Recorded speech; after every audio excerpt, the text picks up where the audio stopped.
Hello नमस्कार दोस्तों, मेरा नाम है सुशील सिंह। उड़ासा एकेडमी में आपका बहुत बहुत स्वागत है। आज के इस सेशन में देखेंगे हम ज्योग्राफी के कुछ सामान्य ज्ञान, कुछ ऐसे क्वेश्चन देखेंगे जो बार बार रिपीट होते हैं, एग्जाम में बार बार आते हैं। और क्वेश्चन के साथ साथ हम उस क्वेश्चन के जितने भी एस्पेक्ट होंगे फ्रेंड्स, उन सबको भी हम डिस्कस करते हुए चलेंगे ताकि एक अच्छी समझ आपको बने और क्वेश्चन पूरी अच्छी तरीके से आपको समझ में आए। तो चलिए स्टार्ट करते हैं। हमारा फर्स्ट क्वेश्चन है, पृथ्वी अपने अक्ष पर कितना झुका है। तो पहले मैं आप लोगों को बता दूं कि ये मान लीजिए अगर अर्थ है और ये एक पोल है, लेकिन पृथ्वी का जो अक्ष है वो ऐसे है कुछ, ये है पृथ्वी का अक्ष है जो कि झुका हुआ है। आप यहाँ पे देख रहे होंगे और ये पूछ रहा है कि कितना झुका हुआ है, तो ये इसका आंसर हो जाएगा 23.5 डिग्री।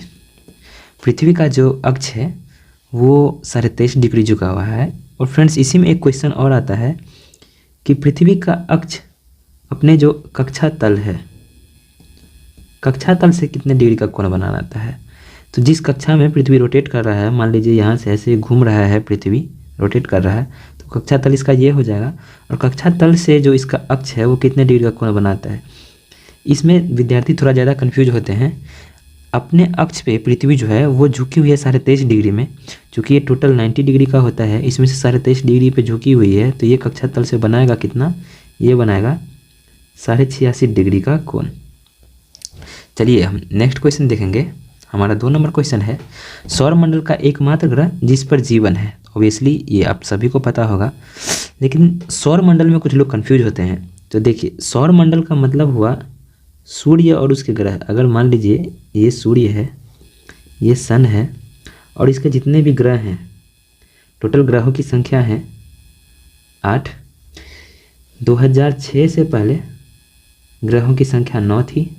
2006 में इंटरनेशनल एस्ट्रोनॉमिकल यूनियन ने प्लूटो की ग्रह की संज्ञा से बाहर निकाल दिया, क्योंकि प्लूटो जो है ये नेपच्यून के मार्ग को काटता था बीच में, तो इसीलिए इसको बाहर निकाल दिया गया। और सौरमंडल में अभी कुल 8 ग्रह हैं, जिसमें 3 नंबर पे अर्थ है यहाँ, और अर्थ पे ही सिर्फ जीवन पाया जाता है। नेक्स्ट हम देखेंगे, सौरमंडल के बड़े ग्रहों में पृथ्वी का स्थान कौन सा आता है। तो इसका आंसर हो जाएगा 5वां। सौरमंडल का सबसे बड़ा ग्रह फ्रेंड्स जुपिटर है, जिसे बृहस्पति कहते हैं। उसके बाद सैटर्न है, इसे शनि कहते हैं। और अर्थ का जो स्थान है यूरेनस और नेपच्यून के बाद है, यानी कि 5वां है पृथ्वी का स्थान सबसे बड़े में। नेक्स्ट हम क्वेश्चन देखेंगे, पृथ्वी का जो विषुवतीय व्यास है वो कितना है। तो विषुवतीय व्यास क्या होगा ये हम देखेंगे। ये मान लीजिए अर्थ है, तो यहाँ से एक विषुवत रेखा ऐसे गुजरती है पृथ्वी के, और ये जो यहाँ से यहाँ तक की दूरी है अंदरूनी, सीधा जो व्यास होता है ये पूछा जा रहा है। तो ये हो जाएगा 12,756 किलोमीटर। आप कहीं कहीं आंसर देखिएगा, आंसर ऐसे भी रहता है 12,800, ये लगभग में दिया रहता है। उसके नज़दीक में अगर कोई आंसर नहीं है, उससे कम में, तो आप ये लगा सकते हैं। और पृथ्वी का अगर ध्रुवीय व्यास पूछा जाए तो ये हो जाएगा 12,714। ये हो गया, ये जो है ये हो गया आपको विषुवतीय व्यास। और ऐसे अगर व्यास नापेंगे पृथ्वी का तो ये हो जाएगा 12,714। कभी कभी आपसे ये भी पूछ लिया जाता है कि पृथ्वी के ध्रुवीय व्यास में और पृथ्वी के विषुवतीय व्यास में कितना अंतर है। तो 12,756 से आपको 12,714 को माइनस कर देना है। नेक्स्ट हम देखेंगे, पृथ्वी अपने अक्ष पर किस दिशा में घूमती है। ये हमारा 5वां नंबर क्वेश्चन है, पृथ्वी अपने अक्ष पर किस दिशा में घूमती है। तो फ्रेंड्स, आप लोगों को ये पता होगा, ऑब्वियसली सब लोग जानते हैं कि मान लीजिए अगर यहाँ अर्थ है और हम यहाँ पे हैं, इंडिया है या कोई भी देश है, तो सूर्य जो निकलता है वो पूरब साइड से निकलता है। आपको इतना पता होगा कि किसी भी नक्शा के ऊपर नॉर्थ, इधर साइड, दाहिने साइड में ईस्ट और बाएं साइड में वेस्ट होता है। तो जब भी सूर्य निकलता है हमारे पूरब साइड में निकलता है। इसका मतलब ये है कि हमारा जो पृथ्वी है वो पश्चिम से पूरी दिशा की ओर रोटेट कर रहा है, यानी कि अगर पश्चिम से ये पूर्व दिशा की ओर घूमेगा जभी तो ईस्ट के बाद वेस्ट वाले को लगेगा कि हमारे यहाँ सूर्योदय हो रहा है। तो पृथ्वी जो है ये पश्चिम से पूर्व दिशा की ओर घूमता है, जिससे कि हमें सूर्योदय पूर्व की दिशा में दिखाई देता है। नेक्स्ट हम आएंगे क्वेश्चन नंबर 6 पे। ये क्वेश्चन है, पृथ्वी अपनी धुरी का चक्कर किस रफ्तार से और कितने समय में पूरा करती है। पृथ्वी अपने धुरी का चक्कर जो लगाती है उसे हम बोलते हैं घूर्णन, यानी कि पृथ्वी अपने ही धुरी पे घूमती है। दो होता है, एक तो पृथ्वी, मान लीजिए ये पृथ्वी है, तो एक ये क्या करेगा, ये जो सूर्य है इसके चारों ओर रोटेट करेगा, इसको हम बोलते हैं परिक्रमण।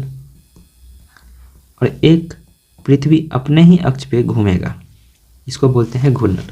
तो घूर्णन की जो चाल है ये है 1610 किलोमीटर प्रति घंटे, और ये 23 घंटा 56 मिनट 4 सेकेंड में अपने अक्ष पे घूम जाता है, जिससे हम बोलते हैं कि 24 घंटे का एक दिन और रात होता है। ये एक्चुअल में 23 घंटा 56 मिनट और 4 सेकेंड में घूमता है।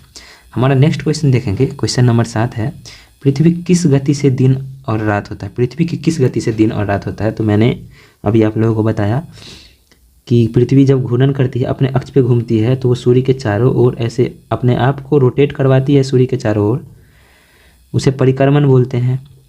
और जब ये अपने ही अक्ष पे घूमती है, तो इसका ही चारों साइड ऐसे घूम जाता है, चारों साइड, तो इसे ही दिन और रात होता है, इससे ही, और इसे ये घूर्णन गति के कारण होता है। नेक्स्ट हमारा 8 नंबर क्वेश्चन है, पृथ्वी की किस गति से साल बनते हैं। तो जब यहाँ पे मान लीजिए एक सूर्य है और ये है हमारा पृथ्वी, और ये इसका परिक्रमा पथ है।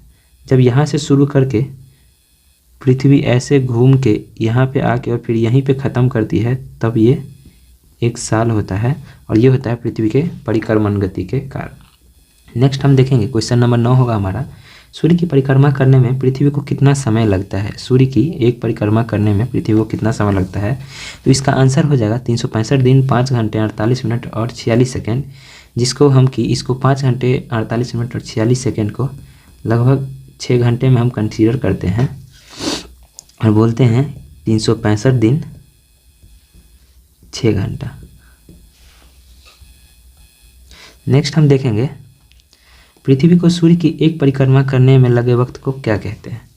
पृथ्वी जिससे एक साल बनता है, सूर्य की एक परिक्रमा करता है जिससे एक साल बनता है, उसको हम क्या कहते हैं। उसको कहते हैं एक सौर वर्ष। सूर्य की एक चक्कर जब पृथ्वी पूरा लगाती है तो उसको बोलते हैं एक सौर वर्ष। नेक्स्ट हम देखेंगे क्वेश्चन नंबर 11 है हमारा, प्रत्येक सौर वर्ष या कैलेंडर वर्ष में कितना समय बढ़ जाता है। अभी आपको मैंने बताया कि पृथ्वी एक चक्कर सूर्य का लगाती है लगभग 365 दिन 6 घंटे में, तो हम अपने सुविधा के लिए 365 दिन का एक वर्ष बना लेते हैं, और जब ये 6 घंटा 4 वर्षों तक रह जाता है तो लगभग ये 24 घंटा हो जाता है, जो होता है एक दिन के बराबर। और एक दिन ऐड करके हम एक नया साल जब बनाते हैं तो ये 66 दिनों का हो जाता है, जिसे लीप ईयर बोलते हैं। अभी जो पीछे साल बीता है 2020 फ्रेंड, ये भी एक लीप ईयर था क्योंकि ये 4 से डिवाइड हो रहा था। नेक्स्ट हम देखेंगे, आकार और बनावट की दृष्टि से पृथ्वी किस ग्रह के समान है। ये इसका आंसर हो जाएगा शुक्र। आकार यानी कि इसका जो साइज है और इसका बनावट है, उसके दृष्टि से ये किस ग्रह के समान है, तो ये शुक्र ग्रह के समान है। जैसा आप देख रहे हैं कि जैसा पृथ्वी है वैसा ही वीनस भी है, यानी कि शुक्र भी है। शुक्र को, वीनस को पृथ्वी की बहन भी कहा जाता है। वीनस को सुबह का तारा और भोर का तारा भी कहते हैं। भोर का तारा और सांय का तारा भी, शाम का तारा भी इसे कहते हैं। ओके, नेक्स्ट हम देखेंगे, हमारा 13वां नंबर क्वेश्चन है, पृथ्वी को नीला ग्रह किस कारण से कहा जाता है। पृथ्वी को ही नीला ग्रह इसलिए कहा जाता है क्योंकि अंतरिक्ष से इसका फोटो लेने पे या अंतरिक्ष से देखने पे यह ग्रह हमें नीला दिखाई देता है। इसका कारण है यहाँ पे पानी की उपस्थिति। आप लोगों को ये पता होगा कि पृथ्वी के 2/3 में, यानी 2/3 भाग में केवल पानी है। इसीलिए पृथ्वी पे पानी का मात्रा ज़्यादा होने पे ही पृथ्वी ऊपर से नीला दिखाई देता है, इसलिए पृथ्वी को नीला ग्रह कहते हैं। नेक्स्ट हमारा 14वां नंबर क्वेश्चन है, सूर्य के बाद पृथ्वी का सबसे निकट का तारा कौन सा है। सबसे पहले क्वेश्चन तो यह आता है फ्रेंड्स कि पृथ्वी के सबसे निकट का तारा कौन सा है। तो लोग थोड़ा कन्फ्यूज होते हैं, लेकिन इसमें कन्फ्यूज होने वाली बात नहीं है। सूर्य जो है, एक जो सौर मंडल का निर्माण होता है वो सूर्य से होता है, और सूर्य जो है पृथ्वी का यानी कि हमारा सबसे नज़दीक का तारा है, सबसे नज़दीक का स्टार है। यहाँ पे पूछा गया है कि सूर्य के बाद पृथ्वी का सबसे नज़दीक का तारा कौन सा है, तो इसका आंसर हो जाएगा प्रोक्सिमा सेंचुरी, यानी कि सूर्य के बाद अगर पृथ्वी का कोई नज़दीक का तारा है तो वो है प्रोक्सिमा सेंचुरी। नेक्स्ट हम देखेंगे 15 नंबर, पृथ्वी का एकमात्र उपग्रह कौन सा है। इसका आंसर हो जाएगा फ्रेंड्स चंद्रमा।